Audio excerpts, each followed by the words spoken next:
چاند کا 2 ٹکڑے ہونا اور دیگر معجزات۔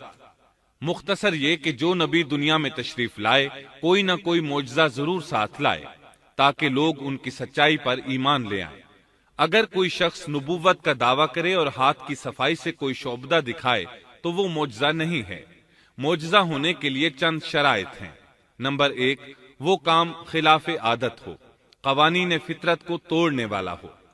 نمبر 2، اس کام کو اللہ کسی نبی یا رسول کے ہاتھوں پر ظاہر کرے۔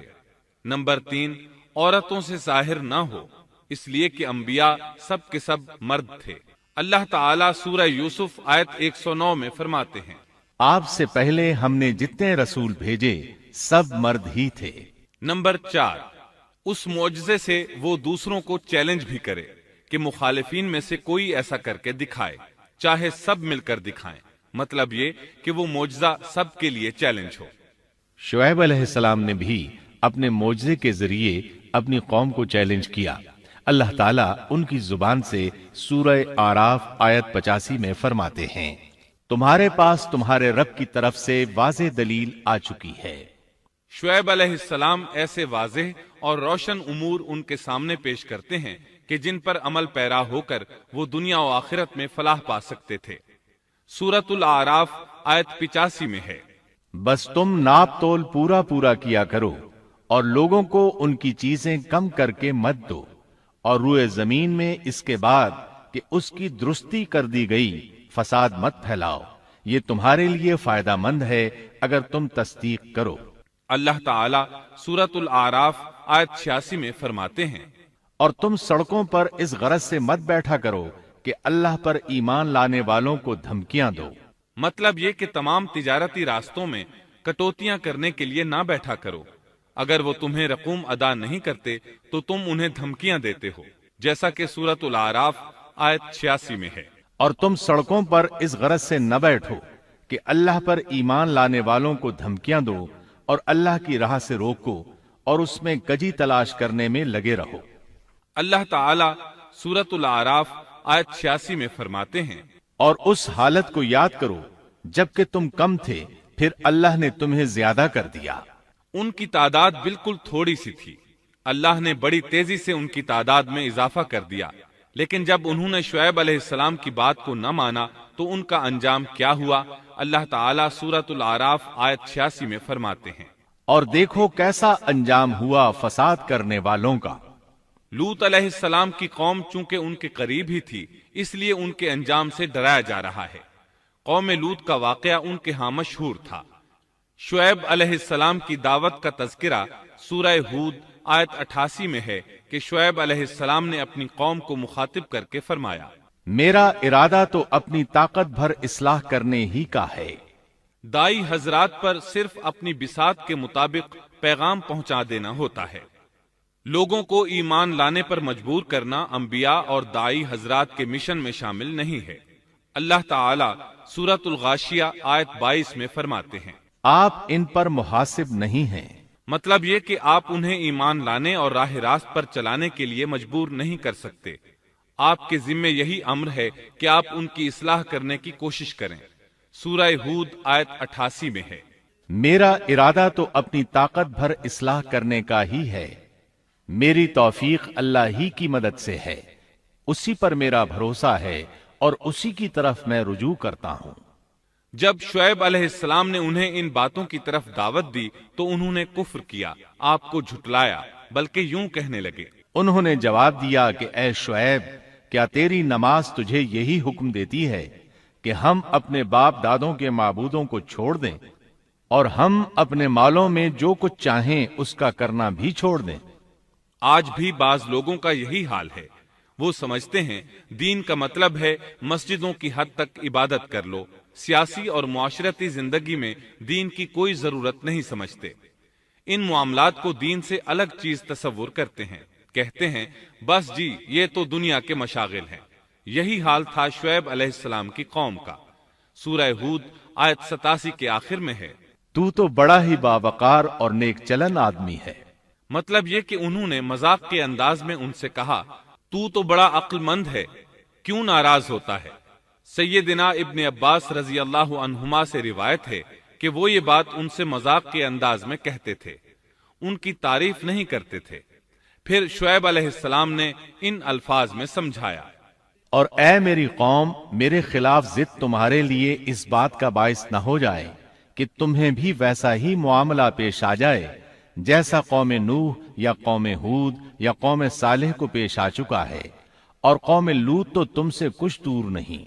مطلب یہ تھا کہ قوم لوط تو تمہارے بالکل نزدیک تھی، ان پر آنے والے عذاب سے تو تم خود اچھی طرح خبردار ہو، جانتے ہو ان کے ساتھ کیا سلوک ہو چکا ہے۔ پھر آپ نے فرمایا، تم اپنے رب سے استغفار کرو اور اس کی طرف توجہ کرو، یقین مانو کہ میرا رب بڑی مہربانی والا اور بہت محبت کرنے والا ہے۔ جب وہ اپنی ضد پر اڑے رہے تو شعیب علیہ السلام نے یوں فرمایا، تو ذرا ٹھہر جاؤ یہاں تک کہ ہمارے درمیان اللہ فیصلہ کیے دیتا ہے، اور وہ سب فیصلہ کرنے والوں سے بہتر ہے۔ پہلے تو عام واعظ و نصیحت فرمائی، جب قوم نہ سمجھی تو انہیں سابقہ ہلاک شدہ قوموں کی مثالیں دیں، ڈرایا کہ کہیں تمہیں بھی ایسے ہی عذابوں سے دوچار نہ ہونا پڑے، لیکن انہوں نے کسی بات کا اثر نہ لیا، الٹا یوں کہنے لگے، تو ان میں سے ہے جن پر جادو کر دیا جاتا ہے، اور تو ہم ہی جیسا ایک انسان ہے، اور ہم تو تجھے جھوٹ بولنے والوں میں سے ہی خیال کرتے ہیں۔ اگر تو سچے لوگوں میں سے ہے تو ہم پر آسمان کا کوئی ٹکڑا گرا دے۔ مطلب یہ کہ آخرکار یہ لوگ پہلے لوگوں یعنی عاد اور سمود کے نقش قدم پر چلنے لگے، ان کے انبیاء انہیں حق کی طرف بلاتے رہے، وہ انکار کرتے رہے، آخر ان پر اللہ کے عذاب اترے۔ ایسے ہی یہ لوگ بھی شعیب علیہ السلام کو دھمکیاں دینے لگے، ان کے مقابلے پر اتر آئے۔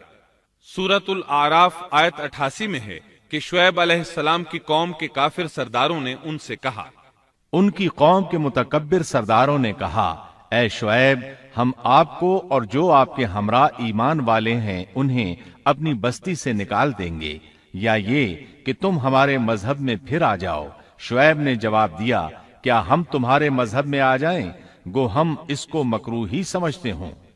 قوم کے سردار تکبر کرتے ہوئے مزید کہنے لگے کہ اگر تو اپنی دعوت پر اڑا رہا تو ہم تجھے مدین سے نکال دیں گے۔ جواب میں شعیب علیہ السلام نے کہا، اگر عذاب سے بچنا ہے تو میری بات مان لو۔ انہوں نے نہ صرف آپ کی بات ماننے سے انکار کر دیا بلکہ ان کا مذاق بھی اڑانے لگے۔ شعیب علیہ السلام نے انہیں پھر سمجھایا تو وہ بولے، اے شعیب، تیری اکثر باتیں تو ہماری سمجھ ہی میں نہیں آتی، اور ہم تو تجھے اپنے اندر بہت کمزور پاتے ہیں۔ اگر تیرے قبیلے کا خیال نہ ہوتا تو ہم تجھے سنسار کر دیتے، اور ہم پر تمہارا دباؤ تو ہے ہی نہیں۔ اس پر آپ نے فرمایا، اے میری قوم کے لوگوں، کیا تمہارے نزدیک میرے قبیلے کے لوگ اللہ سے بھی زیادہ عزت والے ہیں؟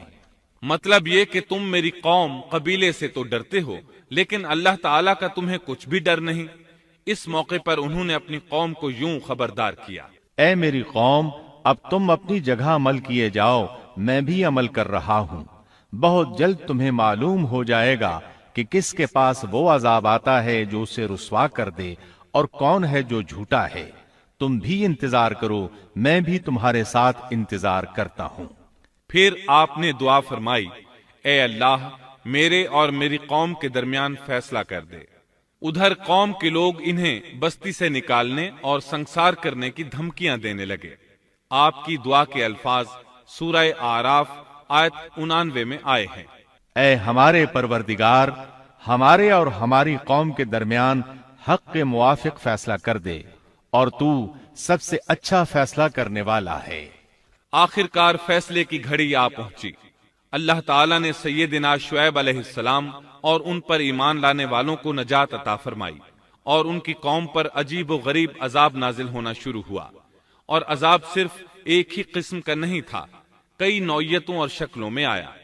اللہ سبحانہ و تعالی ہمیں اپنی قدرت کی نشانیاں دکھاتے ہیں کہ قوم عاد کس طرح تند و تیز ہواؤں سے تباہ کی گئی، جبکہ شعیب علیہ السلام کی قوم کو اس کے بالکل برعکس عذاب دیا گیا۔ اللہ تعالیٰ نے ہوا کو روک لیا، حالت ایسی ہو گئی کہ ہوا بالکل نہ چلی، گرمی اور حرارت تیز ہو گئی۔ پھر اللہ تعالیٰ نے بستی سے باہر ایک بادل بھیجا، اس کے نیچے سایہ تھا، بچے، بوڑھے، جوان اور عورتیں سبھی اس سائے میں جگہ پانے کے لیے بھاگے۔ تاکہ گرمی سے بچ سکیں۔ آخر بادل کے نیچے پہنچ کر بیٹھ گئے۔ ہوا کو گم پایا تو بادل کو دیکھتے ہی اس کے سائے کی طرف لپکے، لیکن اس میں تو عذاب تھا اور انہوں نے یہی تو کہا تھا، اگر تم سچے لوگوں میں سے ہو تو ہم پر آسمان کا کوئی ٹکڑا گرا دو۔ بس اللہ تعالی نے آسمان سے ایسا ہی عذاب بھیج دیا۔ اللہ سورہ آراف آیت 91 میں فرماتے ہیں، پس انہیں زلزلے نے آ پکڑا، سو وہ اوندھے کے اوندھے پڑے رہ گئے۔ اللہ تعالی مزید فرماتے ہیں، سورہ ہود آیت 94 تا 95 میں ہے، جب ہمارا عذاب آ پہنچا ہم نے شعیب کو اور ان کے ساتھ تمام مسلمانوں کو اپنی خاص رحمت سے نجات بخشی، اور ظالموں کو سخت چنگھاڑ نے آ پکڑا جس سے وہ اپنے گھروں میں اوندھے پڑے رہ گئے، گویا کہ وہ ان گھروں میں کبھی بسے ہی نہ تھے۔ آگاہ رہو، مدین والوں کے لیے بھی ویسی ہی پھٹکار ہے جیسی پھٹکار سمود پر پڑی۔ شعیب علیہ السلام اور ان پر ایمان لانے والے ان لوگوں سے دور کھڑے تھے، وہ ان کی طرف حسرت بھری نگاہوں سے دیکھ رہے تھے۔ سورہ آراف آیت 93 میں ارشاد ربانی ہے، اس وقت شعیب ان سے منہ موڑ کر چلے اور فرمانے لگے، اے میری قوم، میں نے تمہیں اپنے پروردگار کے احکام پہنچا دیے اور میں نے تمہاری خیر خواہی کی، پھر میں ان کافر لوگوں پر کیوں رنج کروں؟ اس کے بعد وہ دوبارہ مدین کی طرف لوٹ آئے، کیونکہ مدین شہر تو باقی رہ گیا تھا، صرف اہل مدین ہی تباہ ہوئے تھے۔ بعد میں لوگ آہستہ آہستہ مدین میں آ کر آباد ہونے لگے۔ مدین شہر پھر سے آباد ہو گیا، اس کی رونقیں لوٹ آئیں۔ اب مدین کے اکثر باشندے مسلمان تھے، وہ مسلمان جو شعیب علیہ السلام کے ساتھ تھے۔ وہ اور دوسرے علاقوں سے آنے والے کفار اب اس شہر کے باشندے تھے، اور یہی وہ مدین شہر تھا جس میں سیدنا موسیٰ علیہ السلام تشریف لائے تھے۔ شعیب علیہ السلام کا قصہ اپنے اختتام کو پہنچا۔